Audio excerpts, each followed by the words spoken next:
नमस्कार, news flesh में आपका स्वागत है। बढ़ते हैं आज की ताजा खबर की ओर।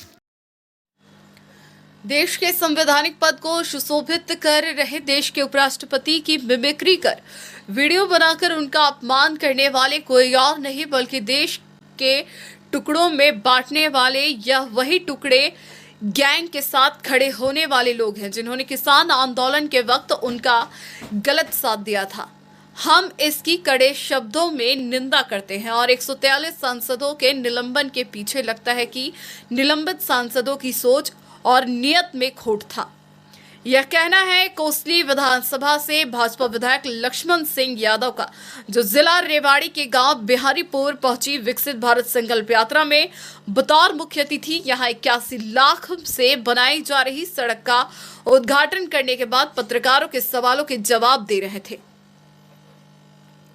आपको बता दें कि हमारा संकल्प विकसित भारत के उद्देश्य से निकाली जा रही विकसित भारत संकल्प यात्रा आज रेवाड़ी के गांव बिहारीपुर पहुंची, जहां ग्रामीणों ने संकल्प वैन का जोरदार स्वागत किया। विधायक लक्ष्मण सिंह यादव ने बिहारीपुर के देहलावास गुलाबपुरा तथा निर्माणाधीन सड़क मार्ग का विधिवत रूप से उद्घाटन किया। उन्होंने कहा कि 81 लाख रुपए की लागत से बनाए जा रहे इस सड़क मार्ग से 2 गांव को ही नहीं बल्कि आसपास के दर्जनों गांव को आने जाने में आसानी होगी। विधायक लक्ष्मण सिंह यादव ने कहा कि मोदी गारंटी वैन हर गांव में जा रही अब तक कोसली विधानसभा के 50 गांव को कवर कर चुकी है और सभी 183 गांव में जाएगी। उन्होंने कहा कि केंद्र और प्रदेश सरकार की योजनाओं का लाभ हर व्यक्ति तक पहुंचा जा रहा है। इस संकल्प यात्रा वैन का मुख्य उद्देश्य है कि जो भी लोग सरकारी योजनाओं का लाभ लेने से वंचित है उनके घर द्वार तक जाकर प्रदेश के अंतिम और वंचित व्यक्ति तक सरकारी योजनाओं का लाभ असल लाभार्थियों तक पहुंच जा रहा है। उन्होंने कहा कि अभी शीतकालीन सत्र में उन्होंने विधानसभा में कोसली के कई मुद्दे उठाए और जिन मुद्दों पर काम हुआ उसके लिए उन्होंने धन्यवाद भी दिया।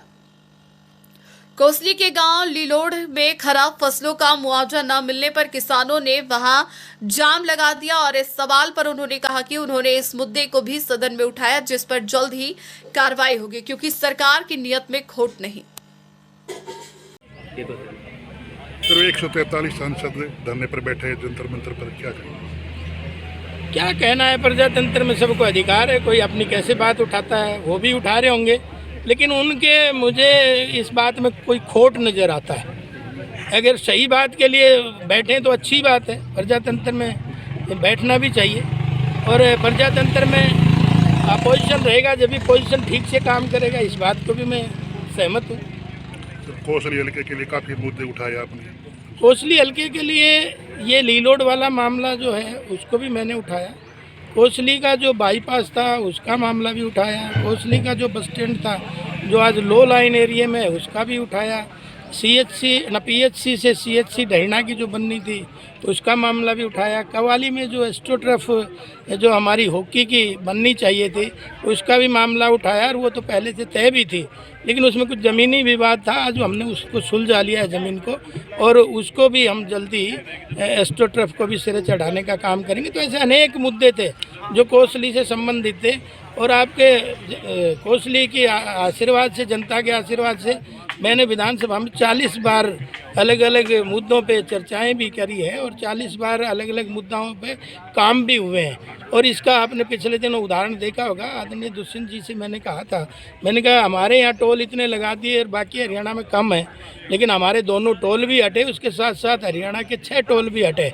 मैंने उसके लिए भी सरकार का धन्यवाद करा है। और दूसरा एक पुल का था जो हमारा डैमेज हो गया था, जो कांग्रेस ने बनाया था, 2 ही साल में डैमेज हो गया। आज हमने 13.5 करोड़ रुपए लगा कर उसको दोबारा से पुनर्निर्माण करा रहे हैं, उसका भी मैंने धन्यवाद करा। कौन से मुद्दे? और साथ में हमारा जो बाईपास का मामला था उसमें भी हमने 70% किसानों से मेरी भूमि पोर्टल पे हमने उनकी ज़मीनों को आज किसानों का धन्यवाद भी मैं करना चाहूँगा। अब उन्होंने दिया है 30% सरकार एक्वायर करेगी, उसका अभी हम जल्दी जो है वो 63 करोड़ का जो बाईपास है उसको भी बनाओ। सफल कौन से मुद्दे हो पाए सर? सारे कराया था और आज यहाँ तक पहुँचते क्योंकि कुछ पेचीदगियाँ हैं सरकारी तंत्र में, तो ये इनमें समय लगता है, लेकिन सरकार की मंशा ठीक है, उसी आधार पे काम कर रहे हैं। क्या कहेंगे, आज शुभारंभ किया है गली मोड़ का? आज ये बिहारीपुर से और देलास गुलाबपुरा तक का ये रास्ते का शिलान्यास किया है और ये 81 लाख के आसपास इसकी लागत है। आज इसका शिलान्यास हुआ है, इसलिए मैं गांव वालों को, दोनों गांव वालों को बधाई देता हूँ। तो अब विकसित भारत भी योजना भी वो चली, संकल्प यात्रा भी चली हुई है, क्या कुछ अभी तक रुझान मिल रहा है इसका? देखिए, विकसित भारत यात्रा का ये मोदी जी की गारंटी वैन के रूप में हर गांव में जारी है। मेरे 138 के 38 गाँव में जाएगी। काफ़ी गांव तो हमने 50 के आसपास तो कवर कर दिए हैं और लगातार 2 वैन चल रही है मेरे हलके में। और इसका मुख्य मकसद यही है कि केंद्र की योजनाएं और प्रदेश की योजनाएं धरातल पे उतरी है कि नहीं उतरी, उनका कितना नीचे तक असर हो रहा है, उन सब चीज़ों की जानकारी के साथ साथ अगर किसी की समस्या है तो उसका समाधान भी मौके पर ही इस तरह से किया जाता है। और इसका ज़्यादातर एक गांव की नॉलेज भी आती है, कितने इस गांव में आयुष्मान कार्ड बने हैं, कितने इस गांव में बीपीएल कार्ड बने हैं, कितने उज्ज्वला का लाभ ले रहे हैं, कितनों का हेल्थ चेकअप हुआ है, कितने कैंसर के मरीज हैं, कितने टीबी के मरीज हैं, मेडिकल की क्या इसमें सुविधाएं हैं, किसानों को प्रधानमंत्री का आयुष्मान योजना का कितना लाभ मिल रहा है। तो जितनी भी योजनाएं आपने देखा जो केंद्र और प्रदेश सरकार की हैं, उनको धरातल पे कितनी उतरी है और नहीं उतरी है तो क्यों नहीं उतरी, वो सारी जानकारियाँ इससे मिलती हैं और मौके पे लोगों का इसका लाभ भी मिलता है।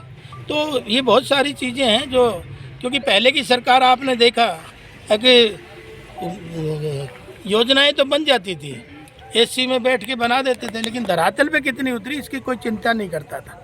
ये तो मोदी जी का धन्यवाद है और मनोहर लाल जी का कि इन्होंने दोनों ने मिलके और आज ये सारी योजनाएं धरातल पे उतारने का जो काम किया है, मैं इसके लिए सरकार का धन्यवाद भी करता हूँ।